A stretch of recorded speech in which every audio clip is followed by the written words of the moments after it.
Turning 21 had felt so distant I'd hardly processed what she was saying. She'd left before on her little trips, but she'd never been gone more than a week or two. When she'd pulled me into her arms, I'd hugged her back a little harder than usual, but I hadn't really believed she wouldn't come back. She was the one sure thing I'd always had. But she hadn't come back. And here I was, 21. I snapped the locket closed, nudged it open, snapped it closed again. There was nothing inside but another etching, this one a symbol like an upside-down flame at the heart of a spiraling line. It didn't mean anything to me. I wasn't sure if it was supposed to. Somewhere in the back of my head, I'd had the idea that the second I'd opened the locket, Mom would know. She'd know and she'd come find me. Whatever had been stopping her before, it'd be over. I'd braced myself and popped it open for the first time 12 hours ago, and here I was, still 21, sitting alone in a half-empty bar on a Thursday night. Not alone for long. The bartender set my Bloody Mary down in front of me, and a guy who'd been sitting at one of the tables ambled over. He plopped onto the stool next to mine, called to the bartender for a gin and tonic, and looked me up and down. "You seem to be a little lonely tonight, sweetheart," he said. His voice sounded as greasy as his hair looked. The armpits of his dress shirt were ringed with sweat stains. "Maybe I can help with that." Hard pass on that one. "I'm good, actually," I said. "No assistance required."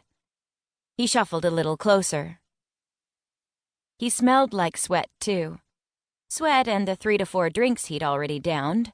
Ugh. "Aw, come on. No harm in a little conversation." I wouldn't be so sure about that, I thought. The truth was, even if he'd been remotely appealing, I'd have steered clear. Me and guys didn't seem to mix well. I'd had a few hookups over the years, but nothing had gone past second base. As soon as things took a hot and heavy turn, a strange sensation rose up inside me, like claws, digging into my innards, and I'd suddenly feel as if I could rip the guy apart. As if maybe I wanted to. There's nothing like visions of gruesome murder to put a damper on your libido. That wasn't the only time I felt the stirring of those claws inside me. The greasy guy tapped me on the shoulder with a smirk, and a prickle crept up over my ribs. The picture he was presenting snapped together into sudden focus. I could almost taste his bruised ego in its sauce of desperation. "I'm not any more interested than your ex is," I said, and took a sip of my Bloody Mary. "So how about you leave both of us alone?" The guy's face turned sallow. "Bitch," he muttered. He snatched his drink off the counter and stalked away. I swallowed another mouthful of the spicy tomatoey cocktail. The bartender had made sure it packed a good wallop, exactly the way I wanted. Enough to wash away most of the discomfort of that encounter. My phone vibrated in my pocket. I pulled it out and smiled when I saw the name on the screen. "Hey, Kylie," I said. "Are you really supposed to be making calls in the middle of your shift?" "I made a deal with my supervisor that I'd cut out early tonight in exchange for an extra long shift tomorrow," my best friend said in her chirpy voice. "Birthday surprise! Where are you, Ren? We need to rock tonight. Hard." I laughed.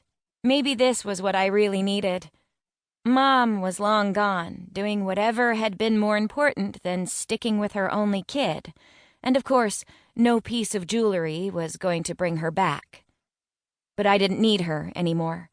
I'd gotten through the last 7 years alive, if not completely unscathed, and now Kylie and I had finally scrounged together enough money to put a down payment on an apartment. It was a crappy apartment on a street so seedy there were more weeds than concrete on the sidewalks, but it had 4 walls and a ceiling with no...